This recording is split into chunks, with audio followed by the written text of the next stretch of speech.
Tohono Autumn Foods, a modern-day impact.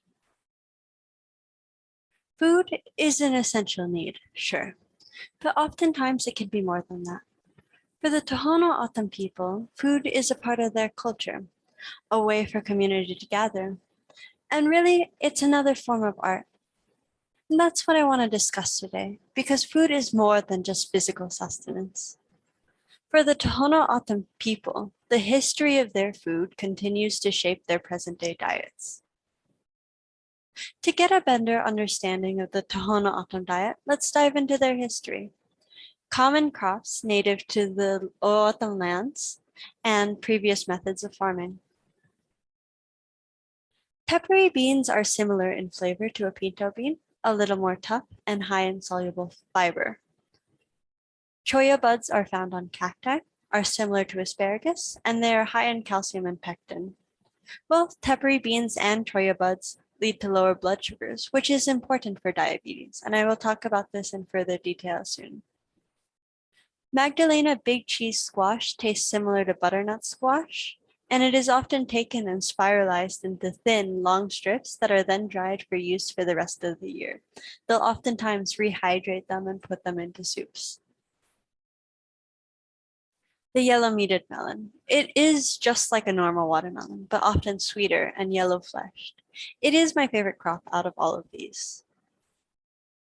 60-day corn only takes 60 days from planting for it to be ready for harvest. It is more tough than normal American sweet corn, and because of this, it is often ground up into tortillas. The kuribasho melon tastes like honeydew, but it is more juicy and fragrant. If you see in this photo, the exterior is very wrinkly, so the name translates to old man's chest, kuribasho. Farming used to be the primary way of gathering food. During the 1930s, the O'odham people grew millions of pounds of peppery beans and had over 20,000 acres of farmlands. It was a common way of life. In order to delve a bit deeper into what this looked like around that time period, I recently had the pleasure of interviewing a Tohono O'odham elder, Jane. In the interview, she discussed how her grandmother ran a community farm for the village, really highlighting how important community was to the O'odham people. Let me play that clip for you guys. I don't know how it became, but she was the only one that planted food, and everybody from the village would come when it was harvesting time, and they would just help harvest the food, but in return they got to take food home also. My grandmother would never say, no, that's enough, or no, that's too much. She'd just say, if you do the work, you can take food. She also told me a story of her and her siblings harvesting wheat. I think the thing that I really enjoyed was tossing up the wheat. Because I had siblings, and they would be playing, and they would be harvesting it too, but they would mostly be playing. And every time I harvested wheat and tossing the wheat up to peel it, they would run underneath to get the leaves and stuff, and says, hurry up, do it again. And right now, and I see them sometimes, they'll fall or get in their mouth or whatever. I just crack up at them because they'll be silly. I remember that part. Clearly, farming was not only a means of life, but it was part of their social culture and a rich part of their history. There are many problems associated with the modern day Tohono O'odham diet. Namely, there's inaccessibility to healthy, more traditional foods, and more accessibility to foods that aren't so healthy. Diabetes rates are also a major epidemic for O'odham people. However, many organizations are combating this through cuisine and agriculture preservation. So, why has farming become so rare? Boarding schools and missionaries are a large part as to why farming has become so rare. Both men and women were sent to schools off of the reservation, making it so that they didn't have the same background and knowledge they had previously.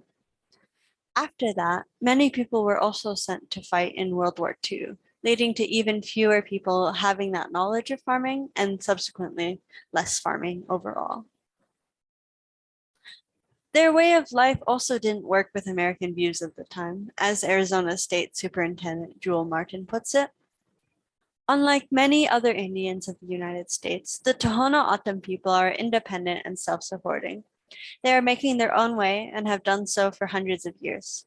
However, they are pursuing such laborious methods of agriculture that it is distressing to see the men, women, and children toil and sweat in the fields when we consider the very small returns which they get.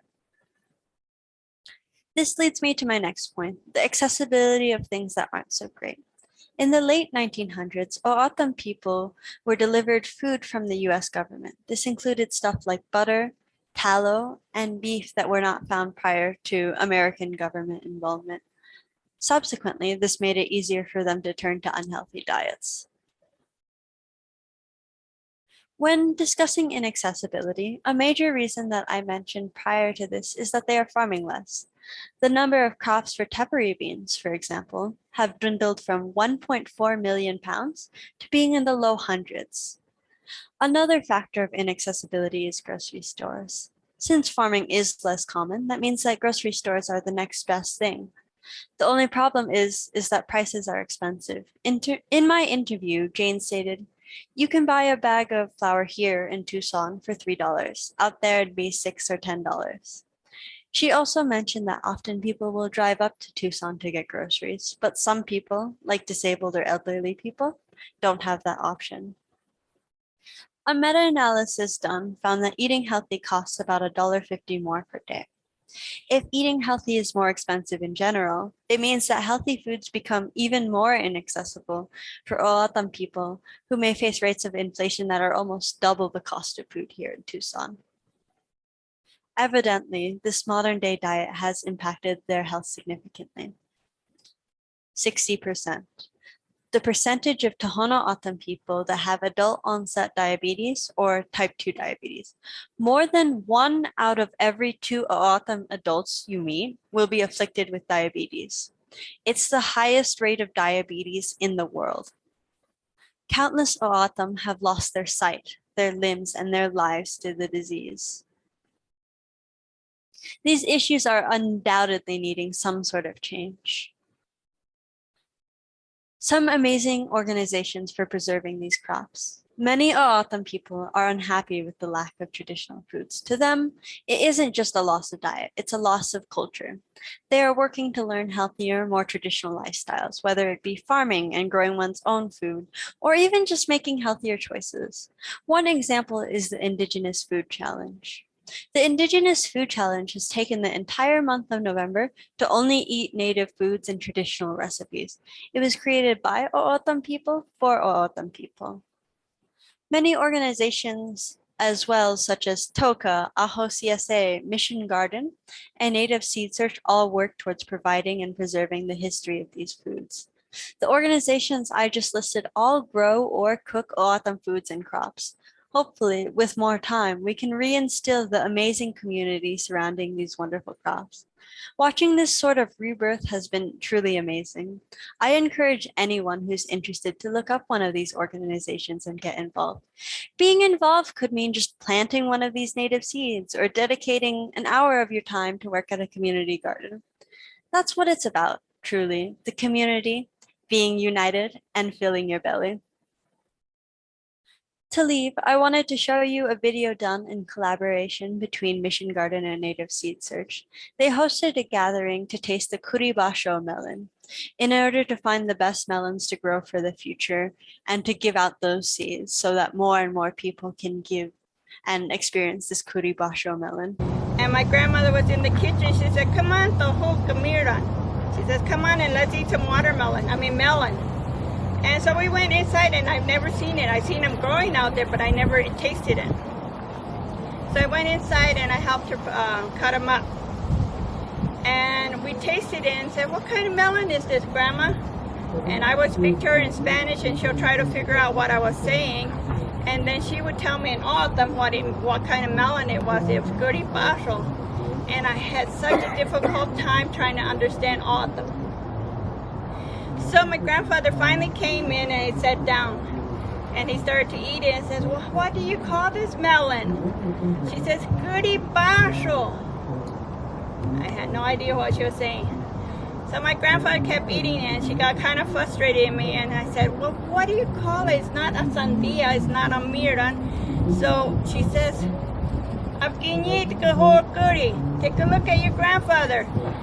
He was with no shirt, and of course he was elder, so his chest was wrinkled. And I said, ah, el pecho de viejo. And we got it. Once again, it isn't just about the food. It's about the community, the culture, and the stories surrounding it. It's decolonizing the parts of their culture that have been robbed from them. Thank you so much for watching my presentation. If you have any questions, feel free to ask me.